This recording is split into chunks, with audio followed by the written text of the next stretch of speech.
Dobar dan. Izvinit ćete me, govor je možda malo duži, ali s obzirom da sam ga pisao zadnjih 31 godinu, od trenutka kad se počela raspadati u ratu država u kojoj sam rođen, onda nadam se ovih nekoliko strana neće biti toliko dugo. Tolerancija. Glagol tolerisati u svom značenju vrlo precizno podrazumijeva da dozvoljavamo, podnosimo, ne ljutimo se, imamo razumijevanja, to jest tolerišemo neku pojavu ili nečiji stav, nečije opredeljenje, osjećanje ili pripadnost koja nam se iz nekog našeg ličnog razloga možda i ne dopada. Tolerancija je nužna, neophodna, to je donja crta ispod koje ne smijemo da idemo. Tolerancija je najveće civilizacijsko dostignuće. Ona nas razlikuje od životinja. Krokodil nema nikakvu toleranciju kad su, na primjer, goveda u pitanju. Goveče naravno ne uživa u tolerisanju beskrupuloznog predatora, ali nema mogućnost izbora. Mora da se povinuje goloj, brutalnoj sili, nema ni dizajnirane prije 100 miliona godina. Primitivne, jednostavne mašine za ubijanje. Mi srećom živimo u ljudskom društvu. U savremenom društvu jači toleriše slabijeg, većina toleriše manjinu. To je civilizacijsko dostignuće. Danas je 11. decembar 2021. godine, 3. milenijum. Čovjek se sprema na let na Mars. Super teleskopi su u potrazi za egzoplanetama pogodnim za ljudski život. Vještačka inteligencija obavlja računske radnje i obrađuje podatke mijenjajući armiju naučnika, koji sada, zahvaljujući tome, mogu mnogo brže da dolaze do rezultata. Roboti mijenjaju čovjeka u najtežim, ali i najpreciznijim radnjama. Humanoidni roboti polako postaju servis u svakodnevnom životu. Pacijentima se uspješno presađuju organi, ugrađuju se titanijumski zglobovi, sočiva za dobar vid, slušni aparati, pacemakeri koji omogućuju rad srca i produžuju život. Savremeni civilizacijski trenutak odlikuje prije svega razumijevanje svijeta oko sebe, razumijevanje drugih, razumijevanje različitosti i naravno tolerancija. Rješavanje nesporazuma dijalogom, mirno, civilizovano. To je današnja etika, današnji moral. Dakle, tako se mora i tu nema trte mrte. Iz književnog jezika najrazvijenijih zemalja izbačen je izraz rasa, jer više niko vaspitan ne dijeli ljude na taj način. Ljudi putuju, migriraju, bez predrasuda se upoznaju, druže, miješaju, dobijaju djecu. Zamislite samo da tu djecu neko pita, je li momak, oklen si ti, kojega si roda, iz kog si sela? Danas su srećom takva pitanja u civilizovanom društvu neumjesna. Ali ako pogledamo u prošlost, vidjet ćemo sasvim drukčiju sliku. Osvajački rat je bio idealizovan kao nešto plemenito, vrhunac muškosti. Slavilo se junaštvo, viteštvo, koje je podrazumijevalo nasilje prema svima koji nisu dio njihovog naroda, plemena, nacije, konfesije, mržnja, progon svih koji su drugačiji, istrebljivanje čitavih naroda i kultura koji jednostavno nisu bili po ukusu jačeg.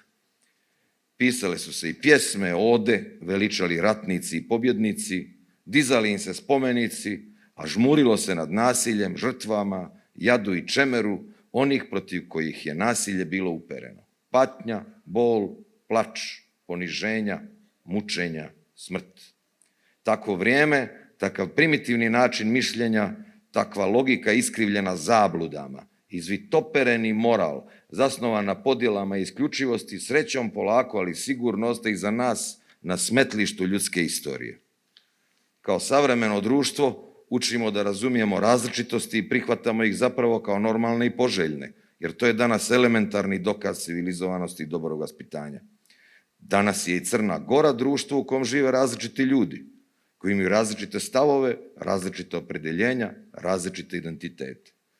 I to je lijepo i tome se treba radovati.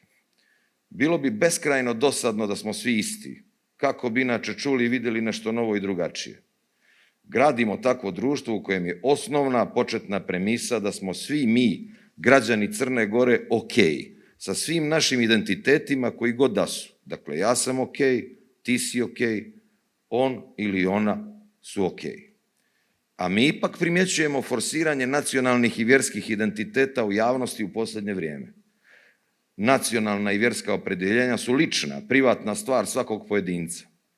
Nacionalnim i vjerskim prebrojavanjem u javnom govoru i zloupotrebom slobode govora nerijetko čujemo i govor mržnje koji truje naše misli, naše osjećanja, naše društvo i našu djecu.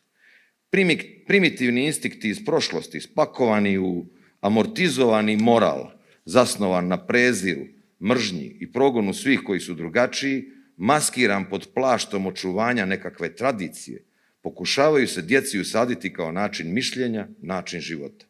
Djeco, ne nasjedajte na trikove pojedinih političara koji se još drže iste formule stare 2000 godina.